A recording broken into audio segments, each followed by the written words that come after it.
1 साल बाद kidney fail होने के बहुत ज़्यादा चांसेस होते हैं एंड इन्फेक्शन भी बहुत होते हैं, बहुत सारे। बट मैं ऐसा समझती हूँ कि मैं इस दुनिया में सबसे लकी पर्सन हूँ क्योंकि मुझे सेकंड चांस मिला है लाइफ जीने का।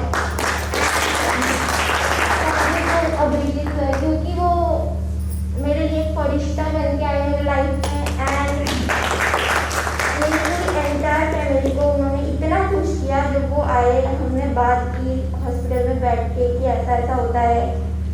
वो एक्सपीरियंस मेरे लिए इतना अच्छा रहा कि मैं कभी भूल ही नहीं सकती हूँ।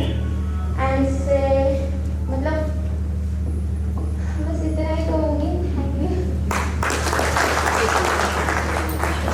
किडनी ट्रांसप्लांट करके, और यहाँ पे तो 2 अभिजीत बैठे हैं और एक रविंद्र जी बैठे हैं जिनका मतलब होता है सूरज। सूरज की तरह हर एक की जिंदगी में प्रकाश लाना, यही उनका काम है। इशिता की मम्मी आपसे कुछ कहना चाहती हूँ। हेलो, नमस्कार। मेरा नाम, मैं इशिता की मदर हूँ। मेरे ट्विंस बच्चे थे दोनों, तो 16 साल तक मेरे बच्चों को कोई प्रॉब्लम नहीं हुआ। दोनों CBSE में थे, सुबह जल्दी उठना, स्कूल जाना, रूटीन सारा CBN अपने ओरियन CBSE इंग्लिश मीडियम में। मेरे बच्चों को कभी कोई प्रॉब्लम नहीं हुआ। लेकिन मेरी बेटी को जब बीमार हुई तो हमने समझ ही नहीं पाया कि शायद उसको किडनी फेलियर का हमें सामना करना पड़ सकता है। जब डॉक्टरों के पास हम लोग गए तो बहुत सारे डॉक्टर ने बोला, अरे यार बेटी तो बहुत अच्छी दिख रही है, इससे कुछ प्रॉब्लम नहीं है। फिर भी मैंने बोला नहीं सर, आप टेस्ट कीजिए। अब मुझे ये पता नहीं था कि किडनी का टेस्ट क्रेटिनाइन से होता है, ये मुझे मालूम नहीं था कि क्रेटिन कितना बड़ा हुआ है, क्या है। मुझे ऐसा लगता था डेंगू हुआ, मलेरिया हुआ, इस तरह से हुआ होगा। तो अपनी बेटी को मैं डॉक्टर के पास लेके, नहीं सर आप तो पूरे टेस्ट कीजिए। मेरी बेटी खाना ही नहीं खाती क्योंकि मुझे पता ही नहीं था कि बहुत सारे लोग ऐसे हैं हमारे यहाँ पर कि जिनको ये पता ही नहीं होता कि किडनी फेल होने के लक्षण क्या होते हैं। तो मैं ये बताना चाहती हूँ कि अगर उल्टी होती ये होता तो हमें लगता है किडनी स्टोन है, मुझे एसिडिटी हुआ है, ऐसा हुआ है, ये सोचते। लेकिन ये बात किसी के मन में नहीं आती कि शायद मेरी किडनी में डैमेज हो सकता है या मेरी किडनी फेल हो सकती है, ये किसी को नहीं पता चलता। और मेरी बेटी तो इतनी छोटी थी सर, तो मैं समझ ही नहीं सकती हूँ कि मेरी बेटी की किडनी फेल हो सकती है, क्योंकि मैं शायद विचार भी क्या, मैं जिंदगी में ये सोच भी नहीं सकती थी। लेकिन जब सब टेस्ट होने के बाद में हमें, जब शशिकांत राजे सर के हम यहाँ गए तो उन्होंने बोला कि नहीं, पूरे सूजन चेहरे पे अपनी बेटी की दोनों किडनी पूरी सिकुड़ चुकी है, फेल हो चुकी है। उस टाइम हम लोगों के ऊपर क्या बीतती थी, क्योंकि मेरी बेटी 10th में थी, उसके साथ में मेरा बेटा भी है जो 5 मिनट बड़ा है, तो इसका भी चेकअप करवाना, क्योंकि दोनों साथ में आए हैं। उसका चेकअप जब सर हमने किया तो उसका जब तक रिपोर्ट नहीं आई तब तक मुझे टेंशन थी कि इसको हुआ तो उसको तो नहीं होगा।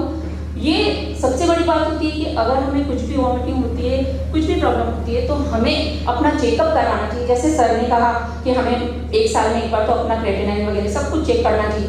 लेकिन मेरी बेटी को इतनी बड़ी प्रॉब्लम हुई, इतनी बड़ी बीमारी हुई कि मैं सोचती है पता नहीं मेरी बेटी मेरी जिंदगी से शायद चली जाएगी। लेकिन जब हम सर के यहाँ पर सर से मिलने गए, मैंने रूबी हॉस्पिटल पुणे, वहाँ पर हम 3 बार गए, लेकिन मुझे वो सेटिस्फेक्शन नहीं हो रहा था कि मेरी बेटी यहाँ पे ठीक होगी कि नहीं होगी, क्योंकि वहाँ का जो स्टाफ है, वहाँ के जो डॉक्टर जो है, मैं बस बिल्कुल बता रही हूँ आपको। लेकिन जब हम सर से मिले तब हमें एक ऐसा लगा कि नहीं, मेरी बेटी ठीक होगी और मेरी बेटी वापस अपनी ज़िंदगी को शुरू करेगी। और उसके बाद में फिर हम लोग सर से मिलने के बाद में हम लोगों से सर मिले होंगे 24 तारीख को या 22 तारीख को। हमने डायरेक्ट 6 दिन भी हमारे पास नहीं थे, हम फटाफट हमने कहा नहीं, हम लोग तो ये सैटरडे को भी हमने बेटर से कोई सर टिकट बुक करते हैं, हम सब आते हैं आपके पास। जब हम गए वहाँ हॉस्पिटल में, पुणे हालांकि अपना महाराष्ट्र है, लेकिन वहाँ मैं डरती थी। 3 बार गई तो मैं डरती थी हॉस्पिटल के अंदर ही, मेरे मिस्टर भी, मतलब हमें समझ में नहीं आता था क्या करना है क्या नहीं। लेकिन जब हम नडियाद गए तो हमारे मन का डर सब निकल गया और वहाँ हम लोग 6-7 महीने रहे, क्योंकि मेरी बिटिया की डायलिसिस 3 महीने चली वहाँ पर। तो वहाँ पर मुझे ऐसा कोई डर नहीं था, कुछ भी मुझे ऐसे प्रॉब्लम नहीं आया। सर थे साथ में, सर के साथ अलावा हार्दिक पटेल सर है, जितने भी सर, ऐसे नहीं कि मराठी हैं तो हम इनसे, इनके साथ में जितनी भी जो टीम है वहाँ पर, तो वो इतना हमारा इतना सपोर्ट करते हैं, हमारे जो डर है हमारा सब कुछ निकाल देते हैं। और हमें इतना अच्छा ऑपरेशन करके मैं अपनी बेटी को जब लेके आई ना, तो कोई विश्वास नहीं करेगा कि मेरी बेटी का किडनी ट्रांसप्लांट हुआ है। और मेरी मदर, मेरी मम्मी ने मेरी बेटी को आज जीवन दान दिया है, वो सब सर की वजह से पॉसिबल हुआ। मेरी बेटी आज आपको यहाँ पर दिखती है। इसलिए मैं बोलूँगी कि किडनी ट्रांसप्लांट में कोई डरना नहीं चाहिए, और डायलिसिस से बचना है तो किडनी ट्रांसप्लांट आपको करवाना चाहिए, और वो भी नडियाद जैसे हॉस्पिटल